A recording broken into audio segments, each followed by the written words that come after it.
주의 인자를 따라 내게 은혜를 베푸시며 주의 많은 긍휼을 따라 내 죄악을 지워 주소서. 나의 죄악을 맑게 씻으시며 나의 죄를 깨끗이 제하소서.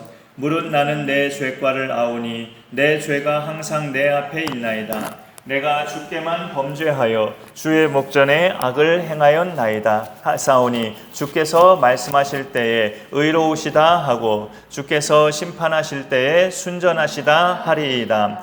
내가 죄악 중에서 출생하였으며 어머니가 죄 중에서 나를 잉태하였나이다. 보소서 주께서는 중심이 진실함을 원하시오니 내게 지혜를 은밀히 가르치시리이다. 우슬초로 나를 정결하게 하소서. 내가 정하리이다. 나의 죄를 씻어 주소서. 내가 눈보다 희리이다. 내게 즐겁고 기쁜 소리를 들려주시사 주께서 꺾으신 뼈들도 즐거워하게 하소서. 주의 얼굴을 내 죄에서 돌이키시고 내 모든 죄악을 지워주소서. 하나님이여 내 속에 정한 마음을 창조하시고 내 안에 정직한 영을 새롭게 하소서. 아멘. 예수님을 영접해서 믿음 생활하고 있는 사람들도 이 세상에서 살고 있는 동안에는 계속 죄를 지으면서 삽니다. 우리가 그걸 또 씁쓸하지만 인정해야 되는 부분이에요. 그런데 죄를 지을 때마다 그때마다 하나님 앞에 인정하고 자백하는 것이 중요한데요. 하나님, 오늘 제가 이러이러한 죄를 지었습니다 하고 자백하고 용서를 구하는 것이 필요한데, 오늘 말씀의 제목이 회개의 진수입니다. 수요 예배 제목이 회개의 진수예요. 진정한 회개는 이런 거구나, 회개는 이렇게 하는 거구나라는 거죠. 그 다윗을 보면 회개는 이렇게 해야 되는 거구나라는 것을 우리에게 알려준다는 거죠. 단순히 우리가 기도할 때 하나님 저의 죄를 용서하여 주옵소서라는 표현만 가지고 되는 게 아니라 우리가 정말로 통회하고 하나님 앞에서 인정할 것을 또 인정하면서 나 자신의 못남과 나 자신으로서는 할 수 없다는 것을 인정하면서 하나님 앞에 나아가야 회개가 이루어집니다. 여기서 다윗이 우리가 51편을 19절까지 있지만 딱 절반 정도까지만 봤는데, 이 안에서 다윗의 그 회개의 내용을 볼 때 우선적으로 우리가 이렇게 인정해야 될 것들, 또 우선적으로 인정할 것, 또 하나 또 인정할 것들, 그런 것들을 우리가 같이 말씀으로 좀 나누고자 합니다. 회개를 할 때는 당연한 이야기인데 우선 나한테 죄가 있다는 걸 인정해야 돼요. 그래야 회개가 나올 수 있습니다. 나는 죄가 있어, 나는 죄인이야, 이것을 인정할 때 회개할 수 있다는 거죠. 오늘 말씀 3절에도 보니까 무릇 나는 내 죄과를 아우니 내 죄가 항상 내 앞에 있나이다. 내 죄과를 내가 압니다. 내 죄가 항상 내 앞에 있습니다. 아직도 내 죄가 털어버려지지가 않았습니다 라고 다윗이 고백하면서 자기가 죄가 있음을, 죄를 지었다는 것을 인정하고 있습니다. 사람이 예수님을 영접하는 순간이 있잖아요. 예수 안 믿다가, 교회 안 다니다가 예수님을 그 영접하는 순간에도 회개가 우선적으로 이루어져야 예수님이 들어오실 수 있어요. 하나님, 저는 죄인입니다. 영접기도 내용에도 내가 죄인임을 인정하는 고백이 먼저 나올 때 예수님, 내 마음속에 들어와 주세요. 그 다음 기도가 이루어질 수 있습니다. 그거를 내 입으로 시인하고 인정하는 것이 중요하다는 거죠. 예수님의 보혈로, 그 보혈로만 내 죄가 사함받을 수 있습니다라고 그렇게 인정하는 것. 예수님을 영접하는 그 순간이 바로 그렇게 내가 죄인임을 인정하고 예수님의 피로만 내 죄가 용서받을 수 있음을 인정하면서 나의 마음속에 들어오셔서 내 죄를 용서해 달라고 기도하는 것이 처음 예수님을 모시는 기도인데, 그 후로도 우리는 죽는 날까지 죄를 계속 지으면서 살기는 해요. 그래도 그 죄를 짓는 때마다 우리는 하나님 앞에 회개하는 것이 필요합니다. 회개의 첫 번째 단추가 내가 죄를 지었다는 걸 인정하는 것이 첫 번째 단추죠. 그 회개 자체가 죄에서 돌이키는 것이 회개인데요. 내가 죄가 없다고 생각하면 회개 자체가 이루어지지 않죠. 자기가 죄가 없다고 생각하면 회개라는 것 자체는 하지 않게 됩니다. 죄가 있음을 인정하고 그 죄 때문에 괴로워해야 회개가 나올 수 있어요. 오늘 51편에 있는 그 표현은 없는데 시편의 6편에 보면 다윗이 쓴 시인데요. 시편 6편도 밤마다 눈물로 내 침상을 띄우며 내 요를 적시나이다. 요는 이제 깔고 자는 그 이불을 요라고 하잖아요. 덮고 자는 건 이불이라고 하고, 밤마다 내 죄를 회개해서 내가 회개의 눈물을 흘리는 것이 내 요를 적실 정도로 내가 눈물을 흘린다라는 고백을 하고 있는 거예요. 시편은 그 시예요. 시적인 표현이기 때문에 어떻게 보면은 좀 과장법이 있는 표현 같기도 하지만, 시는 이 지성보다 감성으로 쓴 게 시예요. 하나님 말씀도 시편은 마찬가지고요. 그래서 자기의 죄 때문에 괴로워하는 것이, 그 괴로움이 얼마나 큰지 그 마음에서 나오는 대로 표현을 하는 거예요. 이 죄가 나에게 너무나 괴롭습니다. 밤에 잘 때마다 내 요를 다 적시나이다. 내 침상이 내 눈물로 띄워집니다. 라고 그렇게 표현하면서 그만큼 자기가 지은 죄가 얼마나 괴롭다는 것을, 얼마나 그 죄가 불편하다는 것을 그렇게 표현하는 겁니다. 다윗은 자신이 죄를 지었음을 나단 선지자가 와서 지적해 주었을 때부터 인정했죠. 처음에는 이제 숨기려고 했다가, 오늘 말씀에 보면 자기가 하나님께 죄를 지었다는 것을 강조해요. 사람한테 피해를 입힌 죄이긴 한데 하나님께 죄를 지었다고 강조를 합니다. 그 4절에 보시면 내가 주께만 범죄하여 주의 목전에서 악을 행하였사오니라고 고백을 하고 있어요. 다윗의 죄 때문에 피해를 입은 사람들은 우리아라고 하는 다윗의 신하하고 그 우리아의 와이프, 부인 되는 밧세바라는 여자예요. 그 스토리를 우리 두 분 오늘도 오셨으니까 뭐 잠깐 이야기하자면, 다윗이 정말로 왕이 되기 전까지 참 전쟁하면서 그 일생을 보냈던 사람인데, 왕이 되고 이스라엘 나라가 평안해지고 나서는 이제 다윗은 왕궁에 머물렀죠. 왕이니까 직접 전쟁에 안 나가고 신하들만 전쟁에 나간 틈에 밤에 왕궁을 거니다가 저 건너편에서 목욕하는 여자를 본 거예요. 목욕하는 여자를 보면서 한눈에 그 여자에 반해가지고 저 여인을 데려오라 라고 이렇게 데려와서 하면서 신하들에게 신분을 물어보니까 이거는 우리아의 아내 밧세바가 아닙니까? 라고 신하들이 알려주죠. 그렇게 남편이 있는 유부녀임을 알게 됐음에도 불구하고 다윗은 그 여인과 동침하는 그런 강간죄를 범하게 되죠.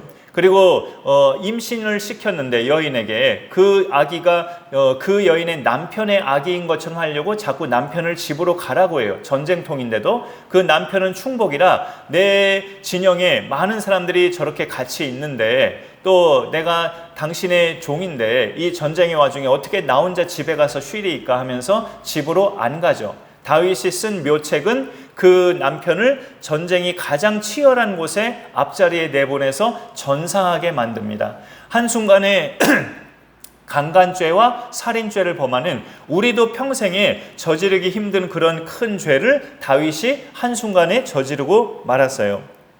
그 진정한 회개는 하나님께 용서를 구하는 기도뿐만 아니라 사실 나 때문에 피해 입은 대상에게도 내가 잘못했다고 고백하는 게 사실 진정한 회개예요.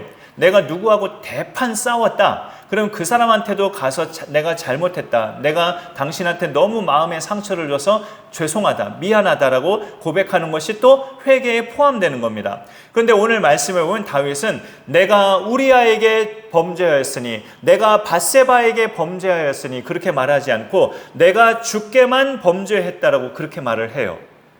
우리아와 밧세바 그 두 사람한테는 자기가 잘못한 게 없다는 뜻인가? 라고 할 때 그게 아니라 다윗은 신전의식을 갖고 있었습니다. 나는 하나님 앞에서 살아간다. 나는 하나님 앞에 있다. 내 모든 행실과 중심을 하나님은 보고 계신다. 이런 신전의식을 가진 사람이기 때문에 우리아와 밧세바에게 당연히 큰 죄를 지었지만 그 죄가 곧 하나님께 지은 죄인 것으로 그렇게 고백하고 있습니다. 하나님을 믿는 사람들은 다른 사람을 속이거나 피해를 입히는 일이 없어야 하지만 그런 죄를 지었다면 그 순간은 하나님을 떠났다고 볼 수 있어요. 적어도 아무리 예수 믿어도 우리가 죄를 짓는 순간은 하나님과 멀어지는 순간이죠.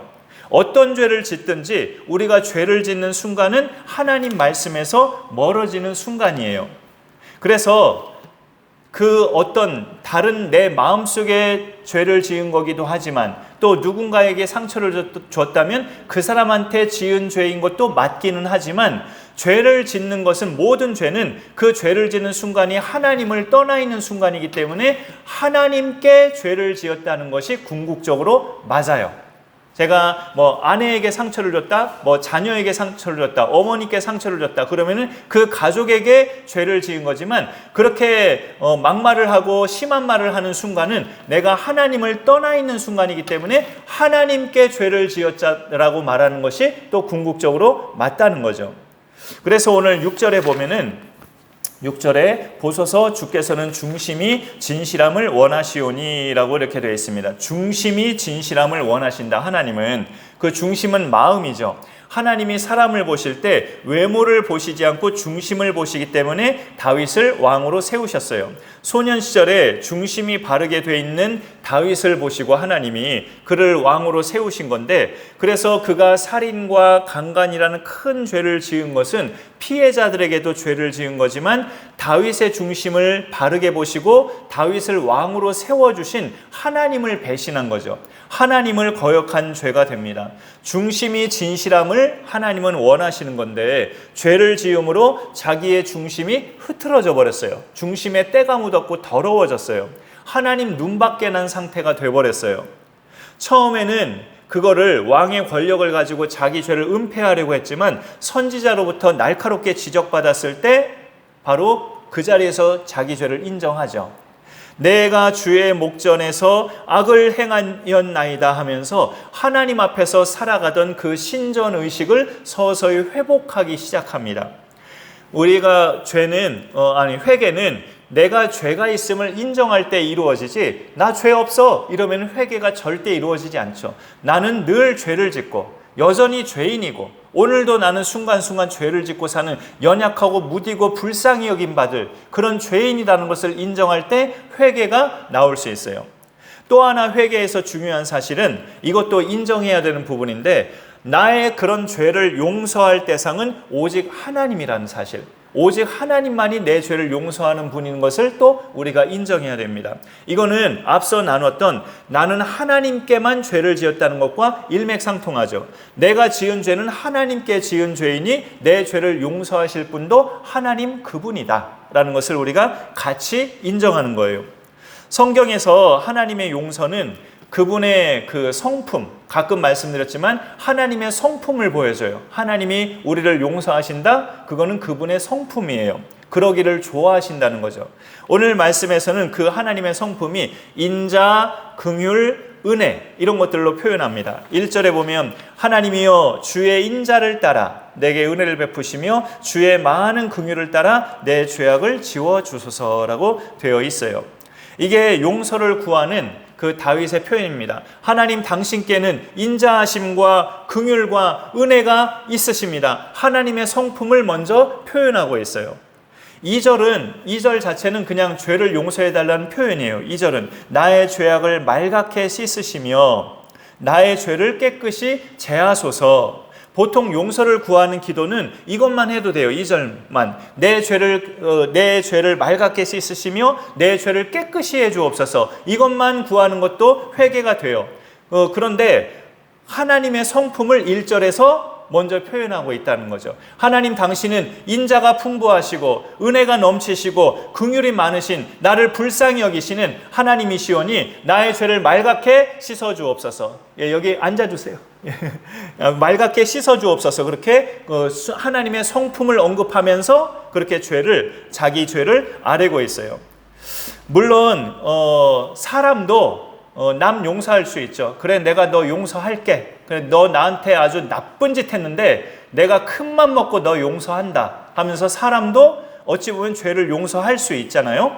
더욱이 예수님이 가르쳐 주신 주기도에 보면 우리가 우리에게 죄 지은 자를 사하여 준 것 같이 그렇게 기도하라고 했잖아요. 우리가 우리에게 죄 지은 자를 용서해 준 것 같이 하나님도 우리 죄를 용서해 주옵소서. 그러니까 예수 믿는 사람들은 자기한테 실수하고 죄 지은 사람을 마땅히 용서해야 된다고 알려주는 기도잖아요.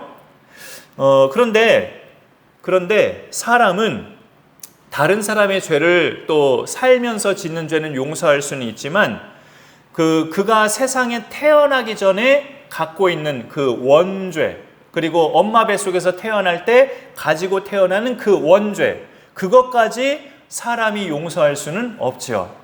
오늘 말씀 5절에 보면은 5절에 내가 죄악 중에서 출생하였으며 어머니가 죄 중에서 나를 잉태하였나이다. 다윗은 원죄가 또 있다는 것을 인정해요. 원죄. 아담 때부터 계속 사람이 물려받고 그래서 태어날 때부터 가지고 태어나는 죄. 이 죄는 어떤 다른 사람이 용서해 줄 수가 없어요. 하나님만이 용서해 줄 수 있는 근본적인 죄죠. 죄악 중에서 출생했기 때문에 하나님과 동행하며 살다가도 한순간에 유혹에 넘어지고 죄를 지는 연약한 존재가 사람이고, 다윗도 자기가 그런 연약한 존재임을 여기서 밝히고 있어요. 그러니 내 죄를 사해 주실 분은 나를 불쌍히 여기시는, 나에게 긍휼을 베푸시는 하나님밖에 없다는 것을 인정하면서 하나님 내 죄를 용서해 주옵소서, 맑게 씻어 주옵소서 하고 계속 구하고 있습니다.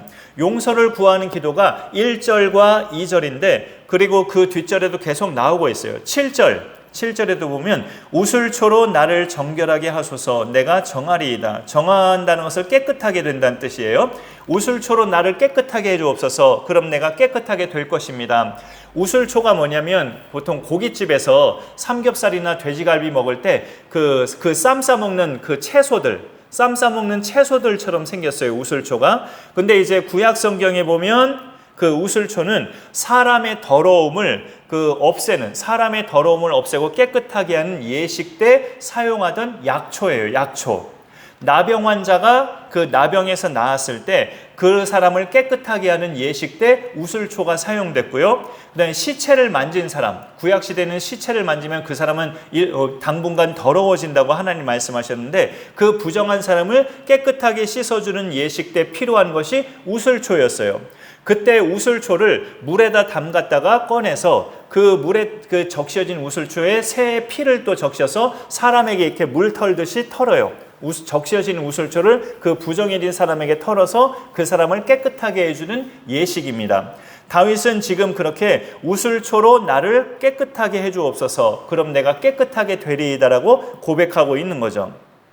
그리고 또 8절에 나가면 이것도 계속 죄를 용서해달라는 다른 표현인데, 내게 즐겁고 기쁜 소리를 들려주시사라고 되어 있습니다. 나에게 즐겁고 기쁜 소리를 들려주옵소서라고 이렇게 하는 표현인데, 그것도 뭐가 기쁜 소식이에요? 죄인들은 죄가 용서됐다는 소식이죠. 네 죄가 용서되었노라, 너의 죄가 사함받았노라 라고 선포해 주는 것이 기쁜 소리죠. 그게 구약시대에는 제사장이나 선지자의 입을 통해서 당신의 죄가 사해졌습니다 라고 선포할 때 죄의 용서를 받던 시대예요. 다윗은 나라의 지도자였지 제사장이나 선지자, 목사는 아니었어요. 다윗은 목사가 아니고 대통령이란 말이에요. 다윗은 국가 지도자였지 성직자는 아니었어요. 그런 대상이, 그러니까 자기한테 제사장이나 선지자 같은 대상이 자기한테 와서 당신의 죄가 이제 사해졌습니다 라는 소리를 들려주는 게 자기한테는 기쁜 소리라는 거죠. 그런 기쁜 소리를 듣게 해달라고 지금 구하고 있어요. 나단 선지자가 자기 죄를 지적해서 회개하는 역사가 일어난 것처럼 그와 같이 그런 선지자나 제사장이 다시 와서 자기의 죄가 사해졌다는 기쁜 소리를 듣게 해달라고 하나님 앞에 구하고 있습니다. 그리고 자기가 죄 때문에 받는 고통이 얼마나 큰 고통인지를 오늘 말씀에서도 표현하고 있는데요. 아까 시편 6편에 내 요가 밤마다 적셔집니다, 그런 표현이 있었잖아요. 오늘 여기 51편에도 자기 죄가 얼마나 고통스러운지 표현하는 게 있어요. 8절 하반절에 보면 주께서 꺾으신 뼈들도 즐거워하게 하소서. 뼈들도 회복하게 해달라는 표현이에요. 주께서 내 뼈들을 꺾으셔서 내가 지금 고통 중에 있나이다, 그런 고백을 하는 거죠. 뼈가 꺾어지는 고통은 얼마나 극심한 고통이에요. 살이 베이는 고통보다 정말 이루 말할 수 없는 심한 고통이 뼈가 꺾어진 그 상태에서 내가 의식이 있다면 정말 극심한 고통이죠. 그런 고통이라는 거예요. 자기가 죄 때문에 괴로워하고 있는 고통이.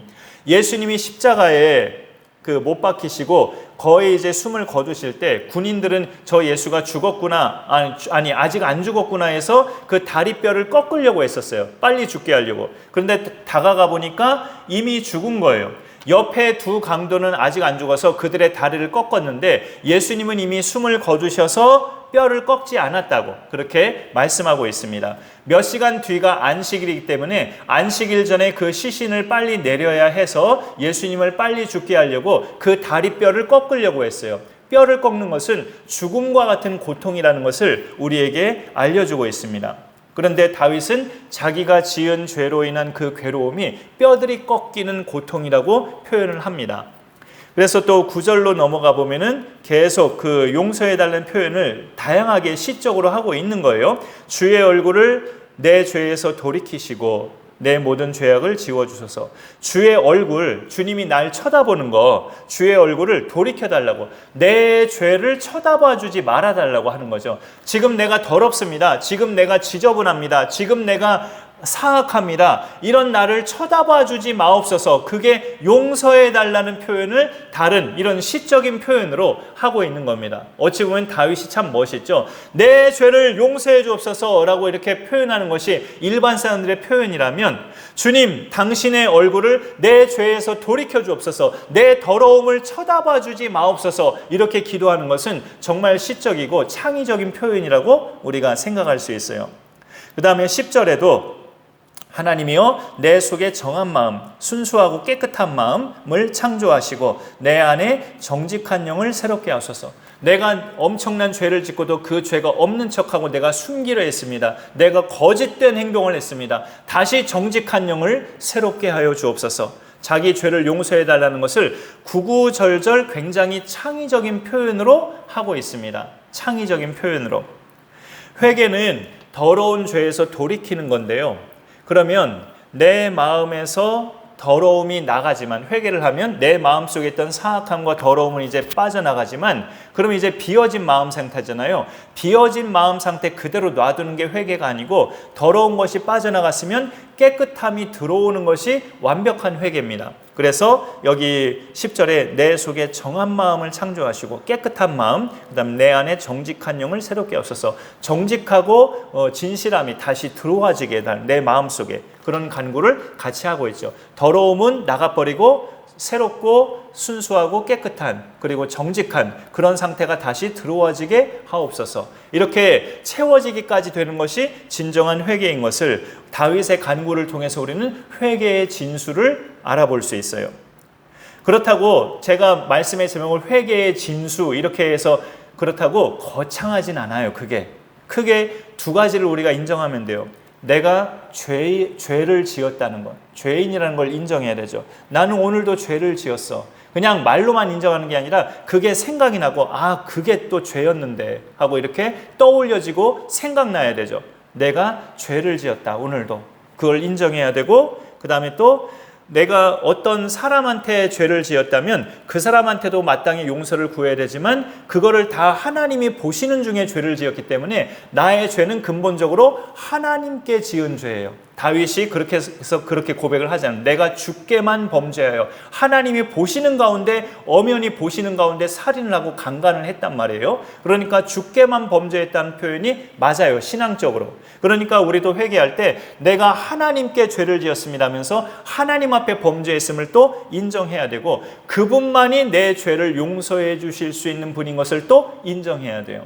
그게 회개 속에 들어가야지, 그 회개의 내용 속에 그것을 인정함이 들어간다면, 눈물은 우리가 눈물이 흘리는 것이 또 회개이긴 하지만 많이 나오는 사람이 있고 또 적게 나오는 사람이 있을 수 있어요. 그렇지만 어찌 보면 그것은 2차적으로 중요하다고 볼 수 있고요. 1차적으로는 내가 죄인이라는 것, 그리고 내 죄를 용서할 수 있는 분은 하나님밖에 없다는 것, 이거를 겸허히 인정하고 하나님 저를 살려주옵소서. 이 못난 사람을 불쌍히 여기주셔서 다시금 또 죄를 지을지언정 오늘 지은 죄를 하나님 불쌍히 여기사 용서해 주옵소서. 자기 연약함을 그대로 인정하면서 하나님만 용서자인 것을 인정하는 것, 이것이 우리가 회개 때 필요한 부분입니다. 그런 회개의 삶이 우리 가운데 또 계속 잘 이루어져서 언제나 성결함으로 하나님 앞에 나아가기를 힘쓰고, 천국 가서도 이 땅에서의 우리의 그 성결한 모습이 그대로 또 하나님 앞에 잘 드려질 수 있기를 간절히 축원합니다. 제가 기도하겠습니다. 하나님 감사합니다. 오늘도 우리에게 말씀하여 주셔서 감사합니다. 오늘도 귀한 분들이 또 이렇게 함께 모여서 같이 예배를 드리게 하셔서 감사합니다. 아직은 말씀이 생소하고 낯설 수 있지만 하나님이란 표현, 예수님이란 표현이 그렇게 마음속에 잘 들어오실 수 있도록 인도하여 주옵소서. 예수님은 내 죄 때문에 대신 십자가에 달려 죽으시고 부활하신 나의 구세주이시고, 하나님은 내 아버지이시고, 성령님은 내가 천국 갈 때까지 내가 믿음 생활 잘할 수 있도록 동행하시는 하나님인 것을 우리 귀한 분들이 잘 믿고 그 믿음 가운데 잘 거할 수 있도록 하나님 함께하여 주옵소서. 우리가 죄를 지을 때마다 그때마다 회개의 은혜가 우리 입술 속에서 마음에서 우러나는, 하나님 앞에 범죄한 것에 대한 회개가 날마다 잘 이루어질 수 있도록 하나님 함께하여 주옵소서. 감사드리며 예수님의 이름으로 기도 올리옵나이다. 아멘.